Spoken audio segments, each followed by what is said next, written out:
Without an environmental program in place, hospitality properties can be very wasteful and consume large amounts of resources.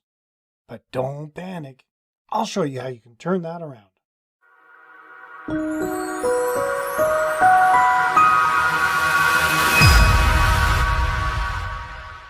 Welcome to another edition of Hospitality Property School.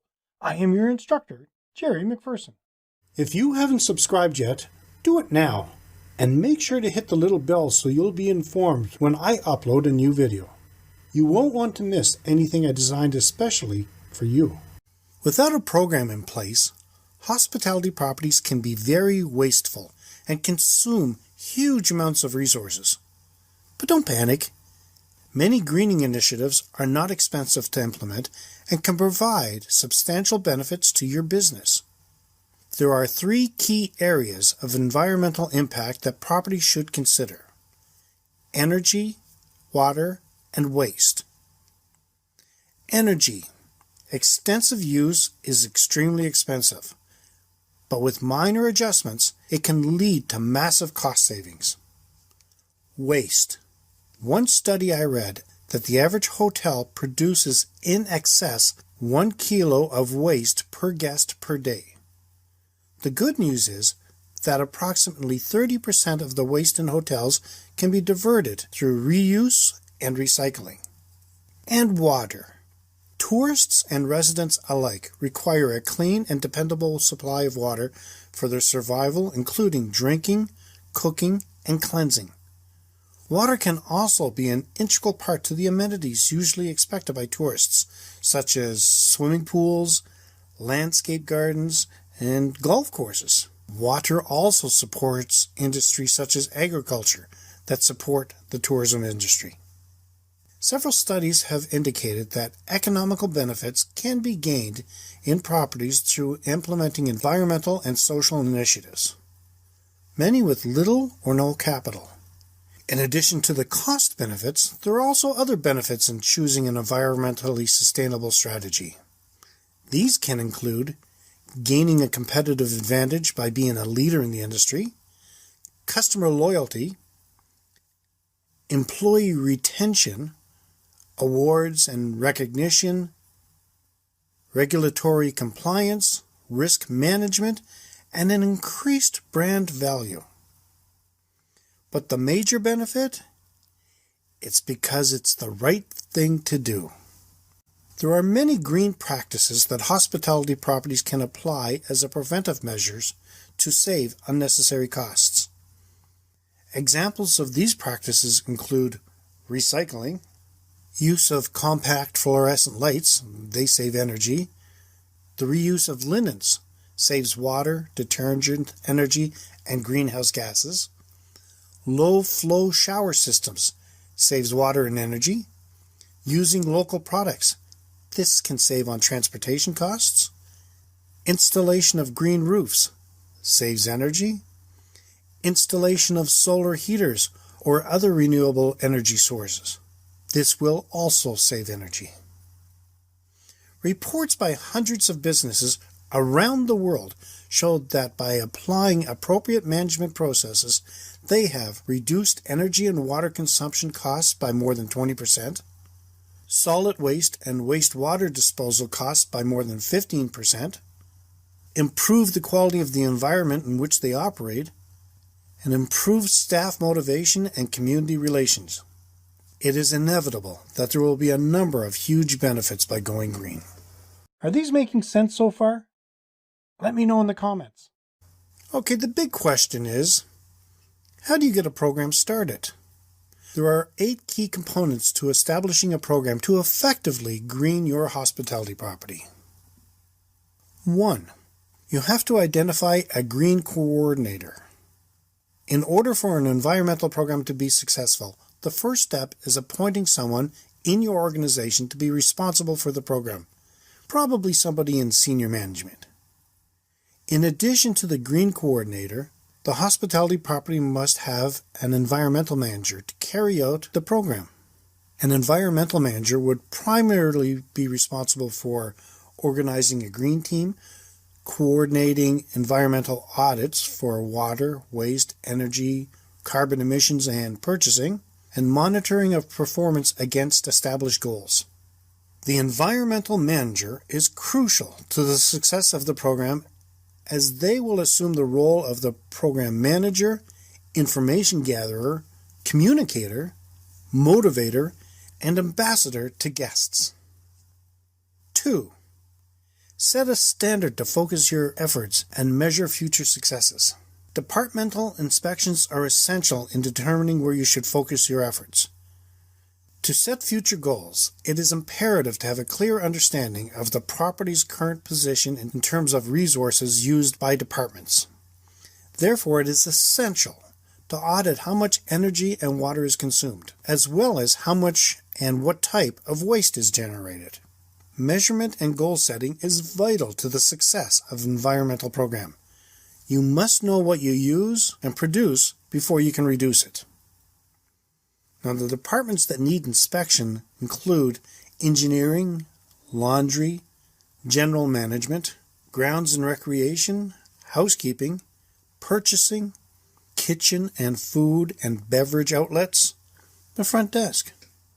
It is important to ensure that the measurements are tracked against determined goals on a regular basis by each department, and there is a central tracking system which merges all the data for analysis. 3. Engage your staff. Without the support of employees, an environmental program will rarely work. It is important to involve and consult with employees before starting and during the development and implementation phase of the environmental program. Quite often, employees also have a better understanding of areas where savings can occur and small improvements that have the potential to make a big difference. With advice from your employees, you'll have a better understanding of both the environmental issues within your property and your employees' concerns, interests, and passions. Consulting your employees is a great starting point for any environmental program and gives the employees a sense of empowerment and ownership. It'll make them feel proud to work at your property. 4. Setting an action plan. In order to achieve results, goals should be set on an annual basis. Using the inspections as a baseline, the goals should be attainable and easy to monitor. In order to get you on track with the action plan, choose the goals in the first year that are easily attainable and keep track of all cost-saving measures. It will be easier to justify a bigger expense in energy conservation. By seeing these results, it should increase senior management support and generate employee enthusiasm. 5. Elect a green committee or team. Once the support and enthusiasm of the employees is gained and the action plan is identified, it is imperative to assemble a team to run the new environmental program in-house. Establishing an environmental committee or a green team is essential to the success of an environmental program. Now, some considerations when selecting a green team are technical expertise in areas such as operations, engineering, and purchasing, departmental representation such as front desk, food and beverage, and housekeeping, keeping the groups to a manageable size to ensure easy decision-making, and involving marketing and sales as they have useful intelligence about consumers and competitors. Members of your green team should exhibit qualities such as good communication skills. This is important, and the people you select should be comfortable with dealing with senior management and employees alike. They should have an interest in environmental matters, be enthusiastic, motivated, and passionate, and be able to commit a certain amount of time. 6. Write an environmental policy statement. An environmental policy statement should be written to communicate both internally and externally. A well-written policy statement needs to express the following: the environmental goals of the facility, for example, reducing waste by 20% in such and such a year, the way the organization aims to treat the people it employs, and the way it aims to integrate into the community and cooperate with any significant local issues that impact the business. Your policy statement should also be communicated wherever possible, such as the operations manual, on your website, and in guest information packets. 7. Incorporating your environmental program into employee training. In order for an environmental program to be successful, the goals and objectives must be included into the employee training. Employees should be made aware of the policies and initiatives as well as the goals and objectives of the environmental program.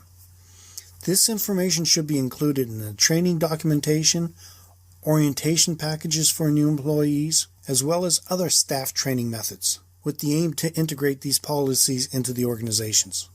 Posters, general staff emails, and other less informal means are also a great way to make your employees aware of the environmental program initiatives.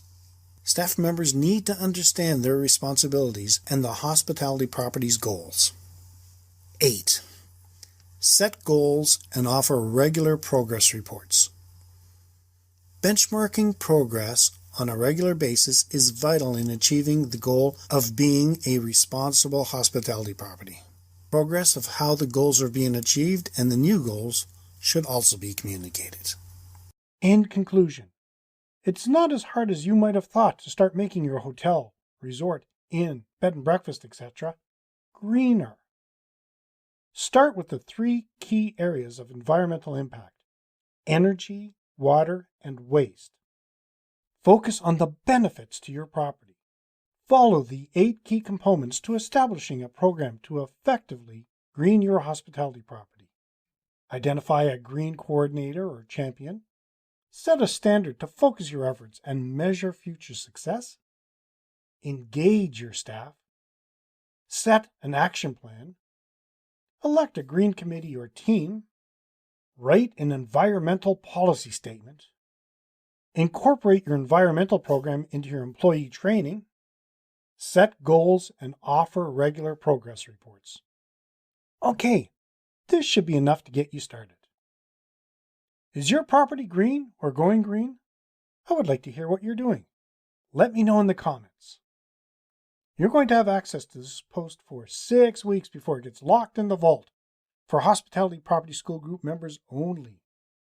When you see that we have something new, read it or watch it because you might miss your chance. To see all the other valuable material you would have access to as a member of the Hospitality Property School Group, check out the short video in the episode post show notes.